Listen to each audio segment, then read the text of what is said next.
Nesse texto de Mateus 19, vou fazer uma visão superficial do fato para vocês entenderem o princípio aqui aplicado, né? Algumas pessoas pensam, casou-se para sempre, se separou, não tem mais como se unir novamente, tá? Aqui, Jesus falou assim, eu porém vos digo, quem repudiar a sua mulher, não sendo por causa de relações sexuais ilícitas, e casar com outro comete adultério, e o que casar com a repudiada comete adultério. A gente vê nesse contexto aqui de lei judaica, que está se tratando de questão judaica, e na questão judaica, o que acontecia com pessoas que traíssem um ao outro? Era o apedrejamento, tá? Então, tipo assim, se fosse pego aqui por causa de relações sexuais ilícitas, que o texto aqui é porneia, e que é citado em todo o canto da Bíblia, para todo esse tipo de prática sexual, inclusive impureza, que se origina na idolatria. Nesses casos aqui, de porneia, poderia sim dar a carta de divórcio aqui, que é repudiar, que é apoluo, tá? Libertar, deixar, despedir. Possivelmente essa mulher casaria-se de novo e esse homem casaria-se de novo, tá? Porque ninguém, tipo assim, vou dar uma carta de divórcio para a pessoa ficar solteira. Eu vou mandar a mulher embora e não vou ter mais mulher pro resto da vida. Não seria problema nenhum isso. Se o cara não quisesse ficar com a mulher, por exemplo, hoje no cristianismo, se o cara quisesse se separar e viver sozinho, pode, né? Ou há pessoas que se fazem eunuco a si mesmo, tá? Ninguém é obrigado a ver com alguém. Mas ali há situações, por exemplo, você vai abandonar a mulher com filhos, você tirou a mulher da casa dos pais dela, tirou a virgindade dela e vai abandonar ela? Quer dizer, você tomou essa decisão pelos dois e ela tem que viver presa com você por conta de uma determinação sua e ela tem que perder a vida dela por conta de uma determinação sua. Então Deus não é injusto. Tanto é que em caso de adultério, a punição era apedrejamento, que tinha dois sentidos, né? O primeiro é impedir, evitar que esse acontecimento ocorresse, tá? Mostrando a santidade do casamento. E segundo, o que Deus, o que Deus fazia para proteger a pessoa ofendida, né? A ponto de tirar a vida dos adúlteros para que ele pudesse casar-se novamente. Ou seja, quem sofreu o agravo não ficava impune, né? Por exemplo, a mulher do cara foi pega em adultério com outro. Os dois, pela lei, tinham que ser os dois. Aquele lance de levarem só a mulher adúltera para Jesus dizer o que faria com ela, já estava errado, porque na lei lá em Deuteronômio está dizendo que tem que ser os dois. E se eu não me engano, tem que ser em flagrante adultério. E o quem acusa tem que ser o primeiro a atacar a pedra. Então, aquele que não tiver pecado, aquele que realmente está certo disso, atire a primeira pedra. E ali eles eram apedrejados. O homem que foi traído poderia seguir a sua vida, casar-se novamente. Ele não ficava sozinho. Tá? Ele estava livre daquilo ali. Só que hoje em dia querem aplicar essa lei para a igreja, sendo que não há punição. Para você aplicar a lei, tem que aplicar a punição. Se não há punição, é por quê? Porque alguma coisa mudou. Mudou-se a punição, quer dizer, hoje em dia algumas pessoas estão pregando assim, o cara foi traído e ele tem que viver sozinho enquanto a mulher dele casou-se com outro, vai para o inferno porque está em adultério. Quer dizer, o perdão de Cristo não chega a alcançar essas pessoas, né? Eles acham que o perdão de Cristo não alcança, tá? Outra questão também, não existe na Bíblia orientação para que mulher tenha cargo acima do cargo de homem, né? Autoridade na igreja. É lógico que a autoridade na época, as mulheres judias nem sequer estudavam. Viviam com véu, não podiam conversar com outros homens, tinha todo um contexto nisso aí. Não existia ali muitas pessoas com mulheres com autoridade, a não ser as mulheres gentílicas, né? E algumas raras exceções, mas no todo não tinha mulheres juízas, como tem hoje, advogadas, que exercem funções no mundo acima de homens, tá? Só para a gente ter uma noção. E na igreja não é permitido ali. Mas ensinar, mesmo Paulo que diz que não permitia a mulher ensinar, ele era um cara que era amigo de Priscila e Áquila. E Áquila que discipularam Apolo. Ou seja, como que Priscila discipulava Apolo se ela não podia ensinar? E Apolo já conhecia parte das escrituras. Como que na casa dela tinha uma igreja e ela era uma missionária com Paulo ali, foi citada. E ensinar, tem uma passagem que diz que as mulheres usam véu para profetizar, e o véu é como símbolo de autoridade. Elas profetizavam na igreja, tá? Então elas exerciam dons na igreja. A Bíblia fala: esses sinais seguirão os que creem. Ela não diz: esses sinais seguirão aos machos que creem, né? A profecia de Oséias diz que o Espírito Santo desceria sobre toda a carne, não só dos homens. Só que no contexto da época de Cristo, eu não sei nem como Maria Madalena podia conversar com os outros discípulos, porque as mulheres judias, elas não podiam mostrar o rosto. Mas tem todo um critério ali da cidade onde Maria, mãe de Jesus, veio, né? Que é uma cidade fundada ali de Gália, ali na Galiléia, e era um contexto meio que europeu, que elas eram mulheres mais avançadas. Depois tem um estudo sobre isso, para entender que elas não eram como aquelas mulheres que viviam ali naquele lugar, tá? Então você vê mulheres conversando com homens livremente, enquanto nas leis, na realidade, as mulheres viviam com véu, as mulheres não tinham o rosto contemplado, as mulheres casavam com 12 anos e não escolhiam o seu cônjuge, tá? Isso é lei judaica, que eles não falam sobre isso. Não escolhiam, assim como também o menino também não devia escolher, né?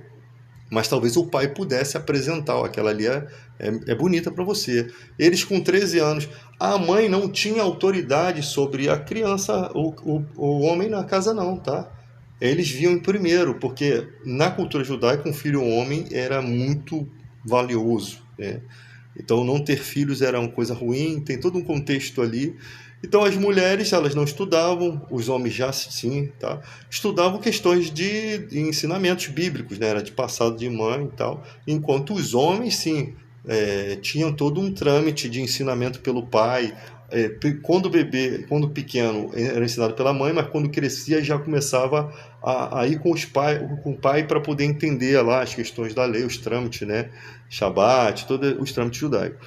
Então você percebe, as mulheres em casa tinha que ficar com a janela fechada, não podia tirar o véu e ser contemplada, alguém aqui olhando de baixo, vendo a janela aberta, contemplando o rosto delas. Não tinha isso. Elas não podiam ficar no portão, entende? Porque poderia ser repudiada.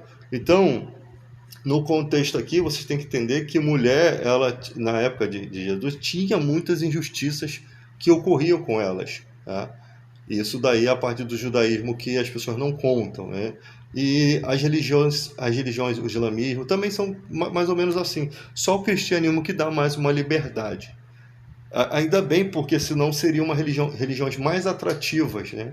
Que ninguém no dia de hoje livre quer se prender a esses conceitos. Mas alguns largam a religião cristã e vai viver nessas amarras e depois não tem volta, né? Depois não tem volta. Então é complicado. Como seria um país com 90% de judeus? Como seria um país com 90% de islâmico? Tá? Nós já temos, como cristão, nós temos muitas confusões aqui. Nós temos muitas confusões. Mas você vê que o cristão ele tem problemas de preconceito, né? Que às vezes fala uma coisa que não devia falar. Tem problemas de questões da homossexualidade, que reclama, né? Não entende que o cristão não tem direito de julgar os de fora. Os de fora Deus julgará. A gente tem direito de julgar os de dentro da fé, tá? Os comportamentos dos de dentro.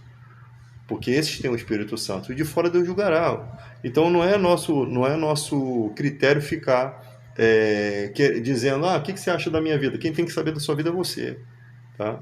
A gente não tem que ficar desesperado, chamando, querendo aqui forçar as pessoas a entrar no cristianismo como se fosse um apelo desesperador. Não. A gente sabe que nos últimos dias, os falsos pregadores com ganância no coração vão enganar muitas pessoas. Vai haver uma época de apostasia, quer dizer, as pessoas vão largar a fé e vão viver com esses conceitos errados aí. Muita gente vai ganhar dinheiro nas costas dessas pessoas.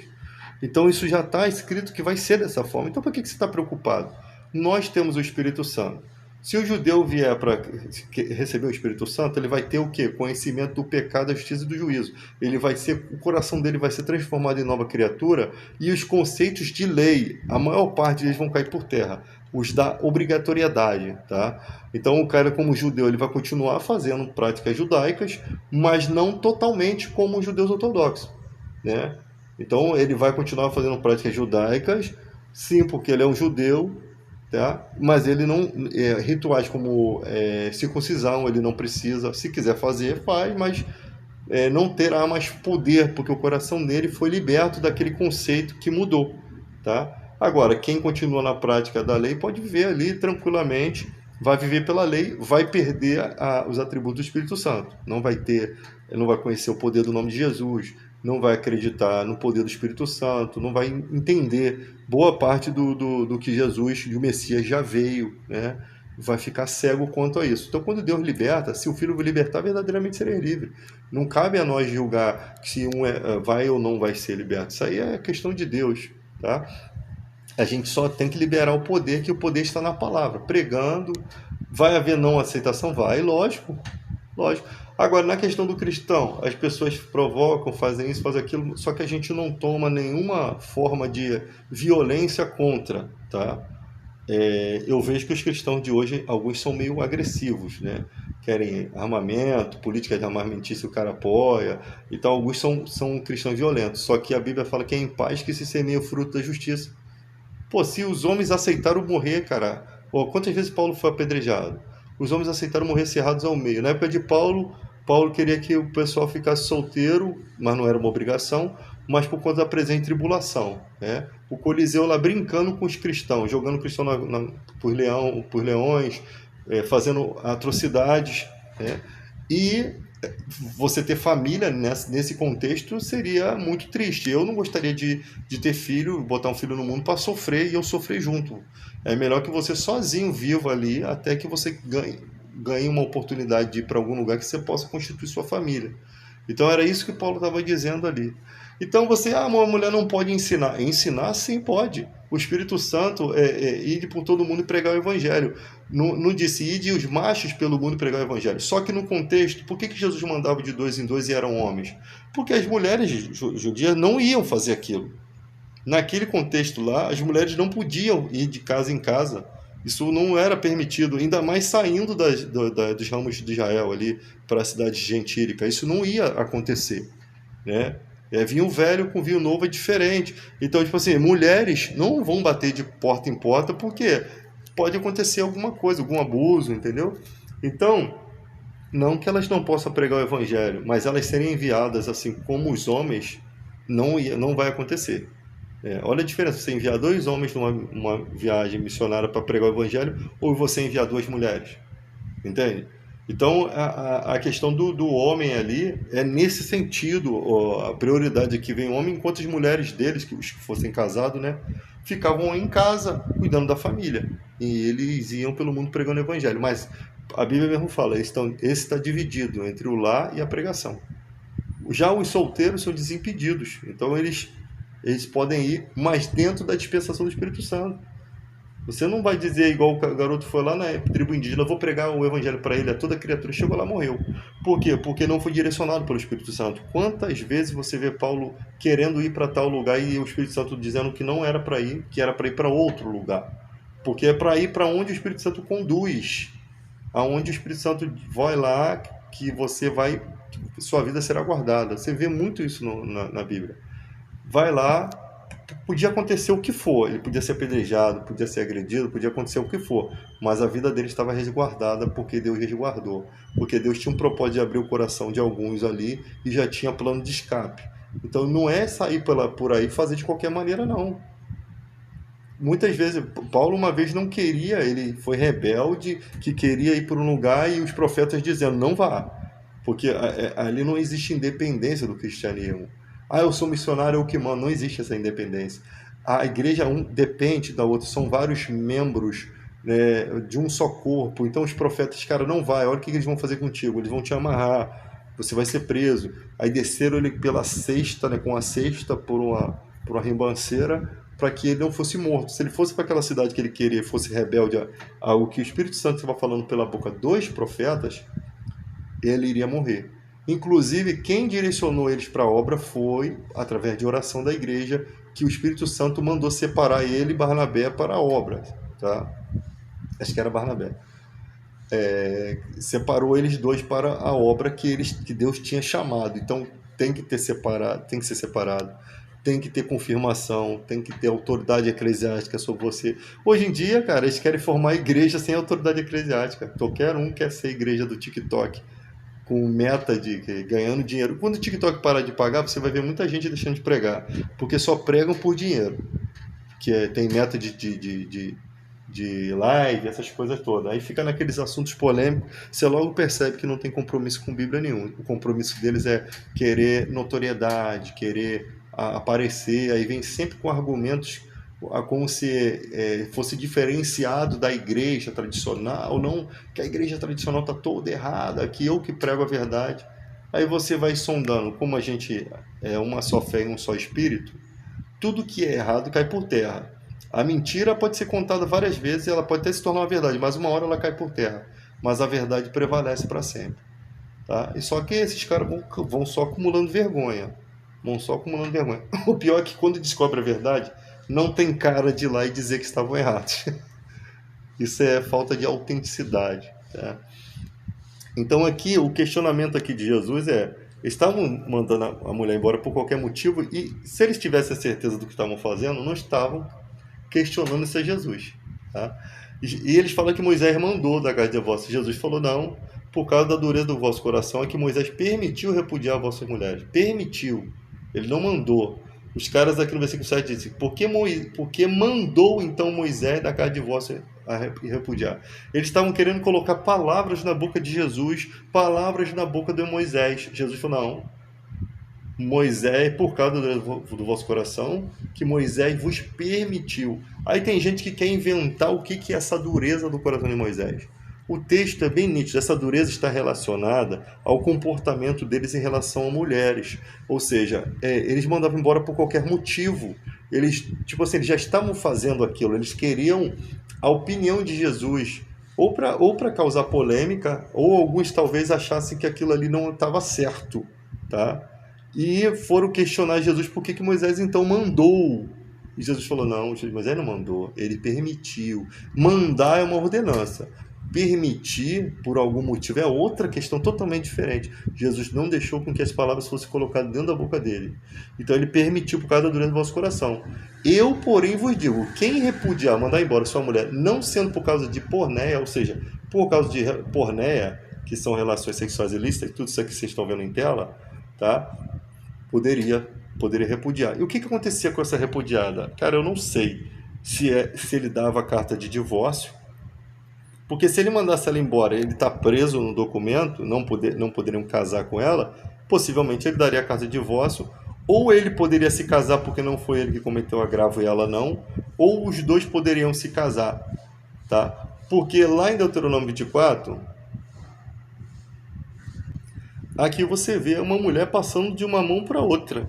Tá? Se um homem tomar uma mulher e se casar com ela, e se ela não for agradável aos seus olhos por ter achado coisa indecente nela, e lavrar-se um termo de divórcio, e lhe der a mão e despedir de casa, olha só, esse contexto está tudo relacionado, Deuteronômio é Moisés falando, está tudo relacionado ao que Jesus está falando lá.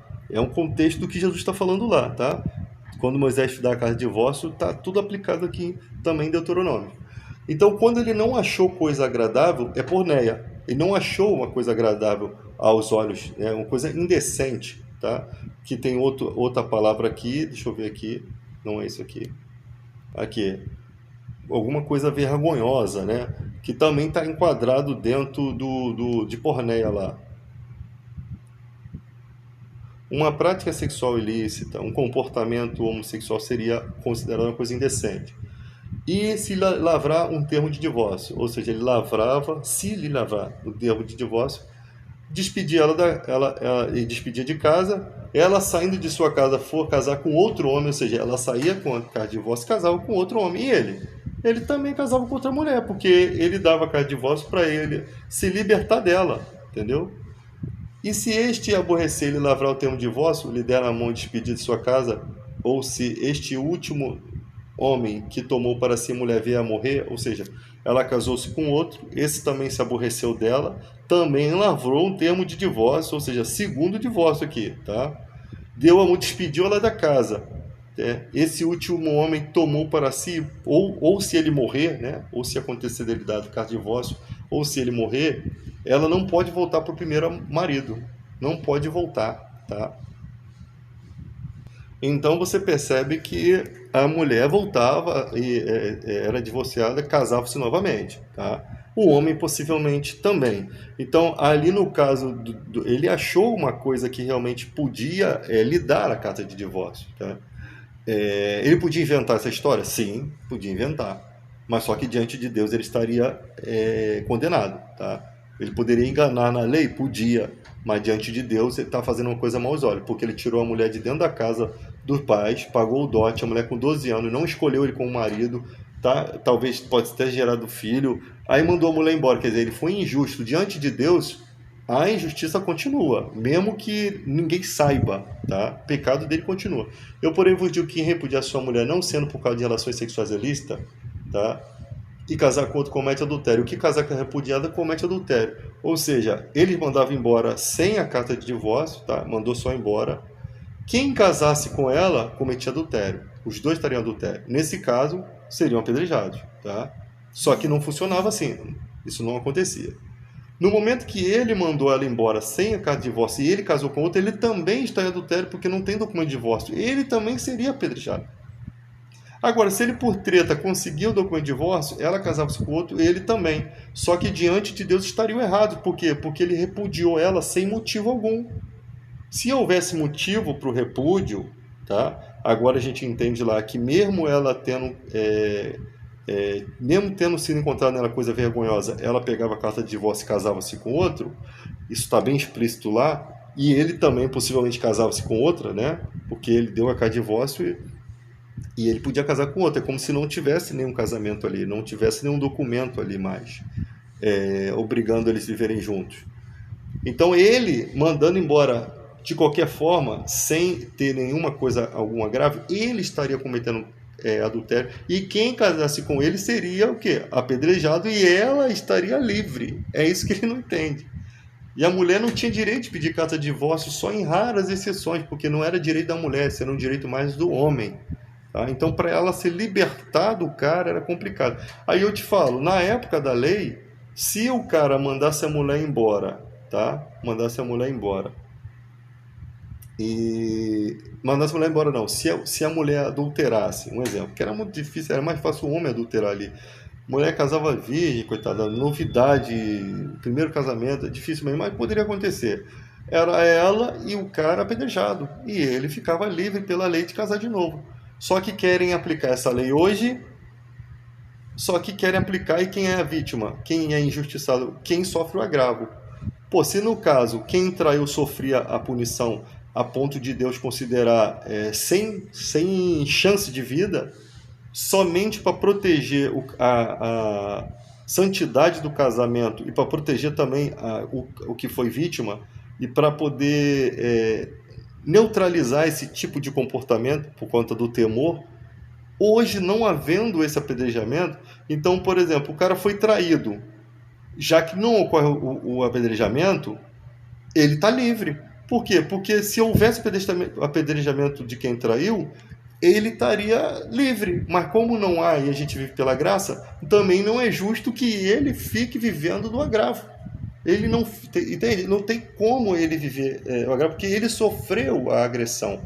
Ele foi a parte traída, ele foi a parte vítima. Aí agora o que eles querem é que o cara viva solteiro, sozinho, na carne, enquanto aquela mulher casou-se com outro, ou podia ser vice-versa, tá? Para não ser machista aqui.